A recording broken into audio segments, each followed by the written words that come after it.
തൃശൂരിൽ കാട്ടാനപ്പാന മറിച്ചിട്ട് വീടിന്റെ മേൽക്കൂര തകർത്തു. ചേലക്കര ചെറങ്കോണത്താണ് സംഭവം. ഇന്ന് പുലർച്ചെയോടെ ചെറങ്കോണം ചീരാമ്പറമ്പിൽ അലിയുടെ വീടിന് മുകളിലേക്ക് കൂറ്റൻ ഈറംപന കാട്ടാന മറിച്ചിടുകയായിരുന്നു. വീടിന്റെ പുറകുവശത്തായതുകൊണ്ട് വലിയ അപകടമൊഴിവായി. ഓടുകൾ അടക്കം തകർന്നു വീണു. മറ്റ് കേടുപാടുകളും സംഭവിച്ചു. കാട്ടാന പേടിയിലാണ് തങ്ങൾ ജീവിക്കുന്നതെന്നും സ്ഥിരമായി പ്രദേശത്ത് കാട്ടാന ശല്യമുണ്ടെന്നും നാട്ടുകാർ പരാതിപ്പെടുന്നു.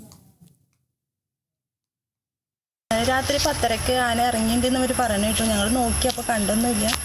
പിന്നെ എന്നേ പുലർച്ചെയാണ് ഈ മരം ഞങ്ങളുടെ വീട്ടിലേക്ക് ഇങ്ങനെ വീണത്. ആന ഇപ്പോൾ ഇന്നലെ 2 ഇപ്പോൾ ഇന്നലെ ഇറങ്ങിയിട്ടുണ്ടായിരുന്നു. അപ്പോൾ ഇടയ്ക്കിടയ്ക്ക് ഇതാണ് ആനയുടെ രാത്രി 10:30 ആയി കഴിഞ്ഞാൽ ആന ഇങ്ങനെ ഇറങ്ങുകയാണ്. ഇപ്പോൾ ഞങ്ങളുടെ വീടിൻ്റെ ആ സൈഡിൽ കൂടെയാണ് ആന ഇറങ്ങുന്നത്. അപ്പോൾ ഒരുപാട് മരങ്ങളുടെ ഇടയിലാണ് ഇപ്പോൾ ഞങ്ങളുടെ വീട് തന്നെ. അപ്പോൾ അത് കാരണം എന്താ നശിപ്പിക്കണമെന്നൊന്നും ഒരു ഐഡിയ ഇല്ല. പിന്നെ ഇറമനി ഇതൊക്കെ ആയിട്ട് ഇങ്ങനെ നിറയെ. ഇടുക്കി ദേവികുളത്ത് വീണ്ടും കടുവയാക്രമണം. കടുവയുടെ ആക്രമണത്തിൽ തൊഴിലാളിയുടെ കന്നുകാലി കൊല്ലപ്പെട്ടു. ദേവികുളം ലോവർ ഡിവിഷൻ സ്വദേശി എബനേസറിന്റെ കന്നുകാലിയാണ് കടുവയുടെ ആക്രമണത്തിൽ കൊല്ലപ്പെട്ടത്. ഇന്നലെ മേയാൻ വിട്ട കന്നുകാലി തിരികെ എത്താതിരുന്നതിനെ തുടർന്ന് നടത്തിയ തിരച്ചിലാണ് തേയിലത്തോട്ടത്തിൽ കന്നുകാലിയെ ചത്ത നിലയിൽ കണ്ടെത്തിയത്.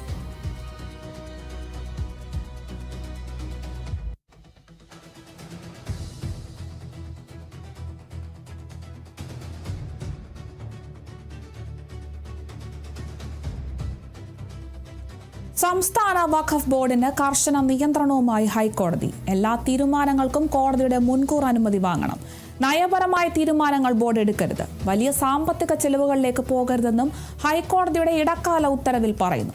സംസ്ഥാന വഖഫ് വകുപ്പ് ജോയിന്റ് സെക്രട്ടറിക്കായിരിക്കും ബോർഡിന്റെ ചുമതല.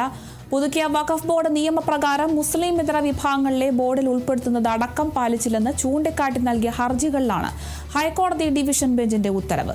BJP നേതാവ് ഷോൺ ജോർജ് ഉൾപ്പെടെയുള്ളവരാണ് ഹൈക്കോടതിയെ സമീപിച്ചത്.